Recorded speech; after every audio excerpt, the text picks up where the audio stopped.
किसान भाइयों, हमने इसके पहले आपको जो वीडियो अंजीर पर दिखाया था तो कुछ लोगों का फ़ोन आया और कुछ लोगों ने कमेंट भी किया और कमेंट में यह कहा कि ये 2 महीना 8 दिन का पौधा कैसे इतना फल दे सकता है।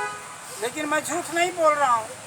मैंने अगस्त में इसकी कटिंग लगाई थी और अगस्त के अंत में इसमें पत्ते आने लग गए और ये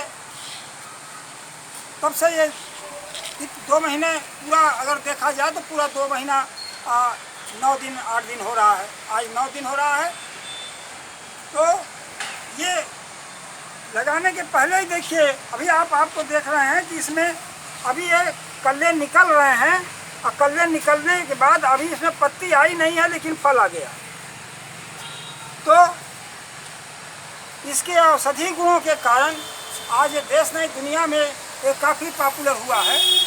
और स्थिति ये है कि जितना उत्पादन नहीं है उससे ज़्यादा लोगों की मांग है इसके खाने की। जिसके पास थोड़ा बहुत भी पैसा है वो अंजीर खाना चाहता है। अंजीर के इतने फ़ायदे हैं, आज इसके ऊपर इतना शोध शुरू हो गया है कि अंजीर कोई भी ऐसी बीमारी हो जिसको ये कंट्रोल न कर रहा हो। आजकल कम उम्र में लोग शुगर के पेशेंट हो जा रहे हैं और ऐसी स्थिति में यह शुगर को भी कंट्रोल कर रहा है, ब्लड प्रेशर को भी कंट्रोल कर रहा है, हार्ट के डिजीज़ को भी कंट्रोल कर रहा है, मोटापा भी नहीं बढ़ने दे रहा है। और इतना ही नहीं, अगर जो हमारी माताएं बहनें और गर्भवती स्थिति में हैं उनके लिए ये है ये बहुत ही विलक्षण औषधि है। ये उस पीरियड में जब हमारी माँ बहनें गर्भवती स्थिति में रहती हैं तो शरीर में आयरन और कैल्शियम की कमी होती है। और इस आयरन और कैल्शियम की कमी ये अंजीर खाने से होने ही नहीं पाएगा।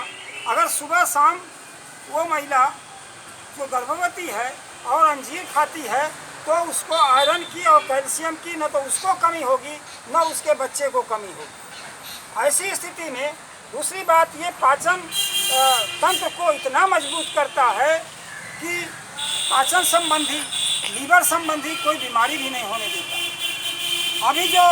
अभी शोध जो सामने आया है ये कैंसर का भी बहुत बड़ा सहयोगी ये अंजीर हो गया। तो अंजीर आप हर तरह से, और ये हर तरह की ज़मीन में हो जाता है। जो लोग ये सच जाहिर कह रहे हैं कि नहीं, खाली ये बात है कि नम ज़मीन हो और नम नहीं है, अगर ऊसर है या पानी की वहाँ किल्लत है तो आपको ड्रिप से उसमें पानी देना पड़ेगा।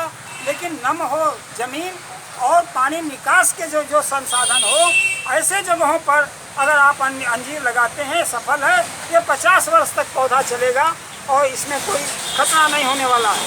और किसान इतना मेहनत करके भी जो लाभ मिलना चाहिए नहीं पा रहा है और इसमें संसाधन कम लग रहे हैं, उसकी ऊर्जा कम लग रही है और उत्पादन के बाद जितनी ये उम्र बढ़ती जाएगी उतना ही इसका फल बढ़ता जाएगा और उसकी आमदनी बढ़ती जाएगी। तो ये कम श्रम में अगर उसको अच्छा लाभ मिलने जा रहा है तो बड़ी बात है। अगर इसके ताज़े फल को कोई खाएगा, ये ताज़ा अभी हरे रंग का ये इसका फल है और जब ये पकेगा तो भूरे लाल रंग का हो जाएगा। और जो ये ताज़ा फल कोई खाता है तो सूखे फल से बहुत ज़्यादा विटामिन आपके ताज़े फलों में मिल जाएगा उसकी। ऐसी स्थिति में हर घरों में इसको लगाना चाहिए, इसके फल को खाना चाहिए। ताज़ा मिले तो अच्छा, नहीं मिलता है तो अगर ये पक जाएगा और सुखाने के बाद, प्रसंस्करण के बाद ये इस तरह का हो जाएगा। चूँकि हमारे यहाँ बरसात में थोड़ा नमी ले लिया इसलिए थोड़ा कालापन आ गया है, नहीं लाल पूरा सूख लाल रहेगा और इस तरह का प्रसंस्करण की स्थिति में आ जाएगा। ऐसी स्थिति में आप अंजीर को कई मायनों में आप देखिए तो ये बवासीर को भी कंट्रोल करता है। जब ये लीवर कंट्रोल कर रहा है, आप जानते हैं कि पाचन शक्ति कमज़ोर होने से और कब्जियत के बढ़ने से ही आपको इस तरह का रोग होता है। तो ये कब्जियत को पूरी तरह से ख़त्म कर रहा है। ऐसा ये फल है, ये पूरी तरह से कब्जियत को ख़त्म कर रहा है। तो ये और हर तरह से सर्दी हो, जुकाम हो और चाहे और भी तरह की बीमारियां हों। एक सबसे बड़ी बात है कि बच्चे हों, चाहे जवान हों, चाहे बूढ़े हों, सबको याददाश्त की कमी हो रही है। तो जो याददाश्त की सेल है उसको ये बढ़ने नहीं देता है, कंट्रोल करके रखता है, याददाश्त को मेंटेन रखता है, चाहे बच्चा हो, चाहे बुजुर्ग हो, चाहे जवान हो। तो ये सबसे बड़ी चीज़ है, याददाश्त के लिए भी ये बहुत बड़ी चीज़ है। दूसरी बात, ये एंटीऑक्सीडेंट गुणों से पूरी तरह से वो है, माने रोग प्रतिरोधक क्षमता को भी शरीर में काफ़ी बढ़ाता है। इसलिए आज इसकी डिमांड बहुत तेज़ी से दुनिया में बढ़ी है।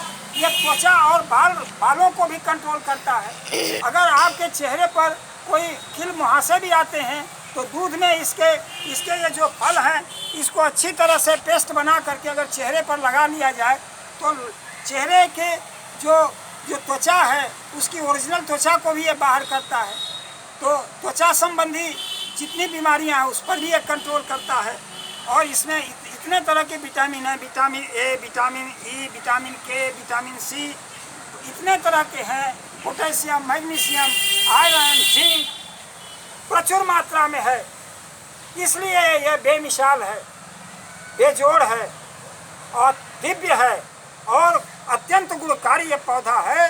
पौधा ही है नहीं, इसके फल बहुत गुणकारी है। तो फल और पत्ता भी ये बहुत कीमती है। पत्ते से भी बहुत तरह के आयुर्वेद के लोग इसे अपने रोग को इसके दूर कर रहे हैं। ये भी पत्ता भी में भी बहुत सारे एंटीऑक्सीडेंट गुण हैं। और जैसे कहीं भी बहुत से आयुर्वेद के लोग बता रहे हैं कि इसका फल ही नहीं पत्ता भी काफ़ी उपयोगी है। इसलिए हम अपने किसान भाइयों से ये कहेंगे कि अपने बाउंड्री पर या जो ज़मीन उनकी खाली पड़ी है, पड़ती पड़ी हुई है, जिसमें वो कोई खेती नहीं करते हैं, वहाँ अंजीर लगाएं। लेकिन अंजीर ज़रूर लगाएं, इसके फल को, इसका लाभ ज़रूर लें। क्योंकि मेहनत करके जो नहीं पा रहे हैं, अब बिना मेहनत की चीज़ों पर अगर उनको लाभ मिल रहा है तो ये समझने की कोशिश करें। और पढ़े लिखे लोगों से मेरा ये विनम्र प्रार्थना है कि जिनके पास ये स्मार्टफोन नहीं है, मोबाइल नहीं है, उनके पास ये ज्ञान नहीं जा रहा है, उनको ये समझाएं कि जो बिना कम श्रम में जो आपको बड़ा लाभ देने वाला पौधा है या तो उससे भी आप उसको भी लगा करके ये करिए। आप आज जो पैसे वाले हैं वो अपने शरीर के आयरन और कैल्शियम को की क्षतिपूर्ति के लिए अंजीर खा रहे हैं। लेकिन हम आदिवासियों के बीच में जा कर के हमने देखा उनका तो रहन सहन और खान पीन का धंधा अलग है। वो सस्ते चीज़ों से आयरन और कैल्शियम ले लेते हैं। उसकी चर्चा हम बाद में आपसे करेंगे कि वो कौन सा पौधा है जो एकदम विलक्षण है और आयरन और कैल्शियम का भयंकर स्रोत है, जिसको आदिवासी हमारी महिलाएं जो जंगलों में रहती हैं वो उसका प्रयोग करती हैं। उनको अंजीर नहीं मिलता है तो वो उन पौधों का कैसे प्रयोग करती हैं, उन पर हम बाद में आपसे चर्चा करेंगे। तो अंजीर जो है इसके फल ये दिव्य औषधि है, दिव्य गुणों से परिपूर्ण है। इसलिए आप इसको प्रचलन बढ़ाइए। और किसान भाइयों को अगर इसका पौधा हम इसकी कटिंग जून के महीने में तैयार पौधा हम वितरित करेंगे। अभी मैंने 25 गांव में कलम अपना तैयार करके पौधा मैंने अपने बनारस के चिरई गांव ब्लॉक के 22 गांव में मैंने इसके पौधे प्रगतिशील किसानों के यहाँ मैंने दिए हैं और बहुत तेज़ी से सर्वाइव कर रहे हैं। और जो लोग ये सोच रहे हैं कि 2 महीना का पौधा कटिंग से लगाने पर पूरी तरह से सफलता है, बीज से लगाने पर आपको सफलता जल्दी नहीं मिलेगी। बहुत देर में पौधा बढ़ेगा भी और बहुत देर में आपको उसका लाभ भी मिलेगा। कटिंग से लगाएंगे तुरंत आपको बढ़ना शुरू कर देगा। लेकिन जून में अगर आप इसका कटिंग लगा देते हैं तो जैसे बरसात का सीजन आता है ये बहुत तेज़ी से फपक कर बढ़ेगा ही नहीं बल्कि उसमें फल भी आ जाएगा, जैसे हम आपको दिखा रहे हैं। इसलिए सबसे हमारे लिए हम तो यही कहेंगे कि सबसे बेस्ट समय जून का महीना है, जिसके लास्ट वीक में आप इसके प्लांट तैयार जो कटिंग से पौधे तैयार हैं उसको लगाएं। हम यहीं पर अपनी वाणी को विराम देते हैं। अगर आपको ये वीडियो अच्छा लगा है तो प्लीज़ आप लाइक करिए, कमेंट करिए, शेयर करिए और सब्सक्राइब करिए ताकि हम अगला वीडियो आपको हम दे सकें। और मैं इसलिए दे रहा हूँ कि आज शिक्षा नीति और कृषि नीति बदल दिया है सरकार ने। अगर किसान ने अपने आप को बदलने का काम नहीं किया तो किसान तो मरेगा ही। वो बचेगा नहीं। किसान पर सबसे ज़्यादा आफत आने वाली है। इसलिए मैं किसानों के लिए कह रहा हूँ कि वो अभी से सतर्क हो जाएं। अगर सरकार अपने नियम नियमावली को बदल रही है तो ये भी बदलने का अपने काम करें।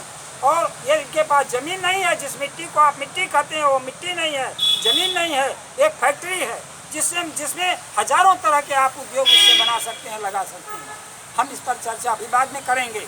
लेकिन इसलिए जब सबसे ज़्यादा आज की सरकार का सबसे ज़्यादा जो असंगठित आर्थिक क्षेत्र है, अगर उस पर हमला हमारे सरकार के लोगों का है, तो हम असंगठित लोगों को तैयार करके उनको इस लायक बनाना चाहते हैं कि मौजूदा समय आने वाले का वो मुकाबला कर सकें। इसलिए मैं इन सब चीज़ों की चर्चा कर रहा हूँ। धन्यवाद।